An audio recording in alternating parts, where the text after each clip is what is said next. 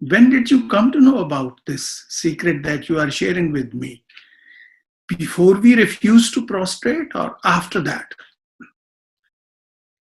Iblis says, after that.